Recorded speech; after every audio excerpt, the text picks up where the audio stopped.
Student, पिछली video में मैंने आपको क्वेश्चन नंबर 5 तक बता दिया था। ये है class 7 exercise 2A ICSE board. ठीक है, देखो आज क्वेश्चन नंबर है 6। Convert the following complex fraction to simple fraction. ठीक है, convert the following complex fraction to simple fraction. ठीक,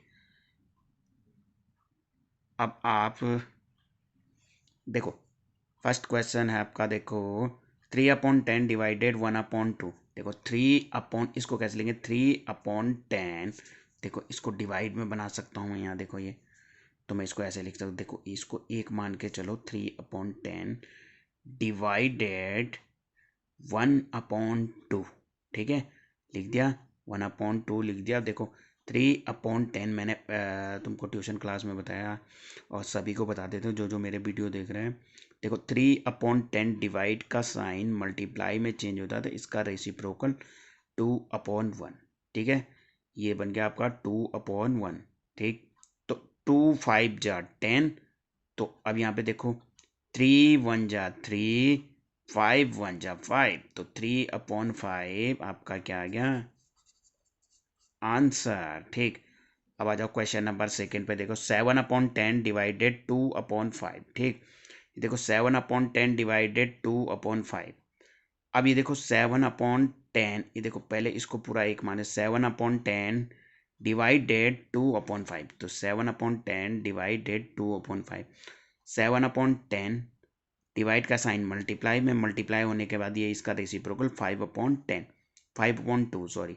देखो 2/5 तो ये उसका उल्टा हो जाता 5/2। ठीक है, 5 2 जा 10। मैंने क्या बताया था, देखो न्यूमिनेटर से डिनोमिनेटर करता है और डिनोमिनेटर से न्यूमिनेटर को काट सकते हो, और फर्स्ट के न्यूमिनेटर से सेकंड के डिनोमिनेटर को काट सकते हो। बट कंडीशन ये है, न्यूमिनेटर से न्यूमिनेटर को कभी नहीं काटते हैं, डिनोमिनेटर से डिनोमिनेटर को नहीं काटते हैं। ठीक है, और अगर मैं यहाँ पे ये बता रहा हूँ, देखो फर्स्ट के न्यूमिनेटर से दूसरे के डिनोमिनेटर को काटते हैं, मतलब फर्स्ट के न्यूमिनेटर से अगर सेकंड के डिनोमिनेटर को काटते हैं, ये मत सोचना कि एडिशन और सब्ट्रैक्शन में ये कंडीशन अप्लाई होगी। ठीक है, ये कंडीशन ओनली मल्टीप्लिकेशन में अलाउ होती है। ठीक है, अब देखो 5 2 जा 10। अब यहाँ पे देखो 7 1 जा 7, 2 2 जा 4, आंसर। ओके, अब आ जाओ क्वेश्चन नंबर थर्ड पे। 4 होल 3 2/3 होल 1/9। देखो 3 4 जा 12। अब यहाँ देखना, क्वेश्चन नंबर थर्ड है मेरा। 4 होल 2/3 डिवाइडेड 3 होल 1/9। देखो 4 3 जा 12 प्लस 2 14/3 डिवाइडेड 9 3 जा 27 प्लस 1 28/9। ठीक है, अब मैंने क्या कहा था, देखो 14/3 डिवाइड का मल्टीप्लाई, तो ये इसका उल्टा हो जाएगा 9/28। 3 3 जा 9, 14 2 जा 28, तो 3/2 आंसर। ठीक, अब देखो क्वेश्चन नंबर 7 पे चलता हूँ। देखो फाइंड द वैल्यू ऑफ, देखो 5/8 ऑफ 40। तो 5/8 ऑफ मतलब मल्टीप्लाई 40। तो 40 के नीचे अगर मैं 1 भी लगाता हूँ, डिवाइड में 1 भी करता हूँ, कोई फर्क नहीं पड़ता। तो 8 5 जा 40, 5 5 जा 25, आंसर। ठीक, 4/5 ऑफ 30। तो 4/5 ऑफ मतलब मल्टीप्लाई 30। तो 5 6 जा 36, 4 जा 24, आंसर। ओके, अब यहाँ देखना 3 होल 1/4 ऑफ 8/39। देखो 4 3 जा 12 प्लस 1 13/4 ऑफ मतलब मल्टीप्लाई 8/39। 13 3 जा 39, 4 2 जा 8, तो क्या बचा 2/3, आंसर। ठीक, अब आ जाओ क्वेश्चन नंबर 8 पे। देखो किरण needed 3 pieces of red wool for a sock that she was knitting. Each piece has to be 5/6 meter. If she bought 4 whole 3/4 meter of wool, how much wool did she have left over? अभी कह रहा है किरण needed, किरण को क्या चाहिए, एक 3 piece red ऊन चाहिए। क्या बनाने को, सॉक्स बनाने को, जुराब बनाने को उसको 3 पीस रेड ऊन चाहिए। लेकिन कंडीशन क्या दे रहा है, हिंदी में भी समझा रहा हूँ ताकि सबके समझ में आ जाए। ठीक है, देखो देखो each pieces had to be 5/6 metre.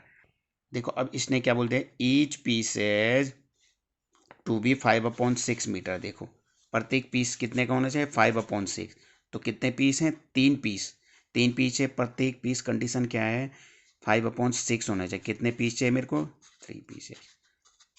ठीक, अब 3 पीस चाहिए मुझे, तो 5/6 प्लस 5/6 प्लस 5/6, तो इनका एलसीएम क्या आएगा, 6। तो 5 + 5 + 5 तो 15/6।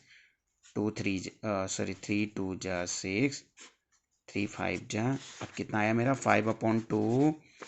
अब देखो क्या बोला था, किरण नीडेड 3 पीसेज ऑफ रेड वूल। किरण को 3 पीस रेड ऊन चाहिए था। क्या चाहिए था, किरण को 3 पीस रेड ऊन चाहिए। 3 पीस रेड ऊन चाहिए उसे, क्या बनाने को, सॉक्स। सॉक्स बनाने को, ठीक है। सॉक्स बनाने के लिए उसे 3 पीस लाल ऊन चाहिए। दैट सी वॉज नाइटिंग, मतलब बुनने के लिए। Each pieces had to be 5/6, मतलब प्रत्येक पीस कितने का होना चाहिए, 5/6 मीटर होना चाहिए। 3 पीस चाहिए 5/6 का। देखो प्रत्येक पीस 5/6 मीटर का होना चाहिए, मतलब 3 पीस होंगे तो 3 पीस, पहला पीस 5/6, दूसरा भी 5/6, तीसरा भी 5/6। 3 पीस बुनने के लिए चाहिए ना, तो तीनों पीस को जोड़ देंगे तो क्या आएगा, 5/2। काटने के बाद 5/2 आएगा, मतलब इतना धागा उसको बुनने के लिए लग गया, क्या बनाने के लिए, सॉक्स बनाने के लिए। अब कह रहा है ए सी बाउट, उसने खरीदा 4 होल 3/4 मीटर ऑफ वूल। लेकिन उसको कितना लगा, बुनने के लिए कितना लगा, 5/2 मीटर लगा, ठीक है। लेकिन उसने खरीद कितना दिया था, 4 4 जा 16 + 3 19/4 मीटर क्या खरीद दिया उसने, ऊन खरीद दिया। 19/4 मीटर उसने ऊन खरीदा, लगा उसका 5/2। देखो लगा उसका 5/2। तो क्या करेंगे, देखो क्या कह रहा है, how much wool did she have left. उसके पास कितना ऊन बच गया, इतना उसने खरीदा, लेकिन लगा उसका खाली केवल कितना, 5/2। तो कितना बचा, तो इसमें से इसको माइनस करेंगे, ठीक। अब देखो देखो समझ में आ जाएगा। अब देखो, किरण नीड 3 पीसेज ऑफ रेड वूल। किरण को कितना पीस रेड ऊन चाहिए था, 3 पीस चाहिए था, ठीक है।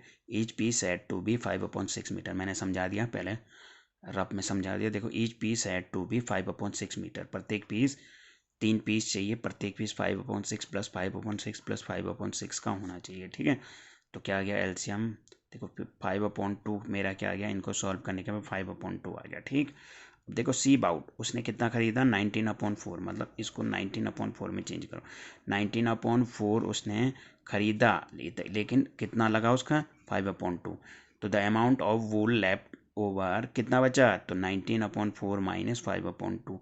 देखो 4 एल्सियम, 4 1 जा 4, 19 1 जा 19 माइनस 2 2 जा 4, तो 5 2 जा 10, 19 - 10 अपॉन 4 इक्वल टू 9/4। 19 - 10 9/4, तो इसका होल में चेंज करें, 2 होल 1/4 आंसर, ठीक। अब आ जाओ क्वेश्चन नंबर 10th पे। देखो क्वेश्चन नंबर 10th है, there are 2 bags of rice, one bag weight 76 whole 5/6 kg and other weight 42 whole 2/3 kg। If 5/7 of the total weight is sold. अब क्या कह रहा है, उसके बाद कितने बैग हैं, 2 बैग्स हैं राइस के। वन बैग का वेट कितना है, वन बैग का, फर्स्ट बैग का वेट है 461/6, सेकेंड बैग का वेट कितना है 128/3। देखो मैंने इसको चेंज किया है, 76 मल्टीप्लाई इसको चेंज करने के बाद ये आया, ठीक है। अब देखो, अब ये क्या कह रहा है, इफ 5/7 ऑफ, मतलब देखो 5/7 ऑफ टोटल वेट, तो 5/टोटल वेट कैसा आएगा, फर्स्ट बैग का ऐड करना पड़ेगा सेकेंड बैग के साथ। तो first bag plus second bag का 461/6 प्लस 128/3, ठीक है। इन दोनों का एलसीएम आया 6, तो 6 1 जा 6, तो 461 × 1 इक्वल टू 461 प्लस 3 2 जा 6, तो 128 2 जा 256। देखो इन दोनों का ऐड करने के बाद 717/6 आया, टोटल वेट आ गया मेरा, ठीक है। अब यहाँ देखो कंडीशन क्या बोले, इफ 5/7 ऑफ टोटल वेट, तो 5/7 ऑफ मतलब multiply total weight, total weight ये है मेरा, आ गया। तो इन दोनों को मल्टीप्लाई करने के बाद देखो, इन दोनों को मल्टीप्लाई करो, कटता आपस में कोई है नहीं, कोई कटेगा नहीं, ठीक है। तो 5 × 717 इक्वल टू इतना, 7 6 जा 42, फिर इसको 3 से काट दो, 3 1 जा 3, 3 4 जा 12, 3 1 जा 3, 3 1 जा 3, 3 9 जा 27, बचा 1, 3 5 जा 15, 1 1 9 5 14। इसने क्या कहा था देखो, if 5/7 of the total weight is sold, इसका देखो टोटल वेट का 5/7 सोल्ड हो गया। अब देखो मेरे पास क्या आ गया, सोल्ड कितना हुआ, इतना सोल्ड हो गया। अब देखो क्या कह रहा, find the weight of the remaining weight. मैं ये कहूँगा तुम्हारे पास 10 किलो चावल है और 5 किलो तो मैंने बेच गया, रिमेनिंग कितना बचा, तो 10 - 5, तो इसको भी क्या करेंगे, माइनस करेंगे, टोटल वेट माइनस। अब देखो टोटल सोल्ड कितना किया उसने, टोटल सोल्ड हुआ आपका 1195/40। अब रिमेनिंग राइस क्या आएगा मेरा, टोटल वेट कितना था 717/6 माइनस टोटल सोल्ड कितना हुआ इतना। तो इन दोनों का एलसीएम आया 42। देखो एलसीएम कैसे निकालते हैं 6 और 14 का, अगर जिसको नहीं आ रहा तो देखो 6 14 का एलसीएम कैसे निकालते हैं, ये देखो 2 3 जा 6, 2 7 जा 14, 3 1 जा 3, 7 को ऐसे लिख दो, तो 7 1 जा 7, 7 3 जा 21, 2 जा 42, ठीक है। 42 एलसीएम आ गया, तो 6 7 जा 42, तो इसको भी 7 से मल्टीप्लाई करेंगे, 5019 माइनस 14 3 जा 42, तो इसको भी 3 से मल्टीप्लाई करेंगे, इतना आ जाएगा। देखो अब ये माइनस ये इक्वल टू 1434/42, ठीक है। और इसको किससे कट करेंगे, 3 से काट दो, 3 1 जा 3, 3 4 जा, अब देखो इसको भी कट कर दो, देखो काटना तुमको आता है तो काट दोगे, देखो 478/14 इक्वल टू, देखो इसको फिर 2 से काटो, 2 7 जा 14, 2 2 जा 4, 2 3 जा 6, 2 9 जा 18, आंसर, ठीक है। अब क्वेश्चन नंबर 11 पे चलते, देखो क्वेश्चन नंबर 11 है आपका, देखो Pinky got a baby rabbit and a pup, the baby rabbit weighed 7/16 kg and the pup weighed 3/4 kg. How many times is pup heavier than the baby rabbit? देखो मैं कहूँगा, अगर भाई जान तुम्हारा वेट 20 kg है और तुम्हारे दोस्त का वेट कितना है, तुम्हारा वेट 10 kg है, तुम्हारे दोस्त का 20 kg है, तुम्हारा दोस्त तुमसे कितना बड़ा है, तो अपॉन करेंगे, देखो 20 है 10, 10 2 जा 20, मतलब डिवाइड करेंगे तो 2 गुना बड़ा है, ठीक है। ये इसलिए कह रहा how many times is the पप, अब उसने पप बोल दिया ना, तो पप का वेट कितना है 3/4, ठीक। देखो हाउ मेनी टाइम्स इज पप हैवियर, पप 3/4 डिवाइडेड देन बेबी रैबिट, तो 7/16, देखो 3/4 डिवाइडेड 7/16, 3/4 डिवाइडेड 7/16, तो 3/4 मल्टीप्लाई में चेंज, ये इसका रेसिपी को 16/7 हो जाएगा, तो 4 4 जा 16, तो 4 3 जा 12/7 आंसर, ठीक है। आज के लिए बस इतना ही, और इसके आगे क्वेश्चन नंबर 12 से नेक्स्ट वीडियो में बताऊंगा, ठीक है। अगर समझ में आ रहा हो तो कमेंट करके मुझे बता सकते हो, अगर जहाँ पे समझ में नहीं आ रहा मुझे कमेंट करके लिख सकते हो, चाहे कोई भी हो, तो मैं उसको दोबारा से फिर से समझा दूंगा, ठीक है। और जहाँ पे समझ में नहीं आ रहा दोबारा मेरे को कमेंट करके लिख सकता है कि भैया यहाँ पे समझ में नहीं आ रहा, कोई भी हो, ठीक है, पूछ सकता है मुझे, बेझिझक पूछ सकता है, तो मैं उसको फिर से बता दूंगा, ठीक। बस आज के लिए इतना ही, बस, थैंक यू।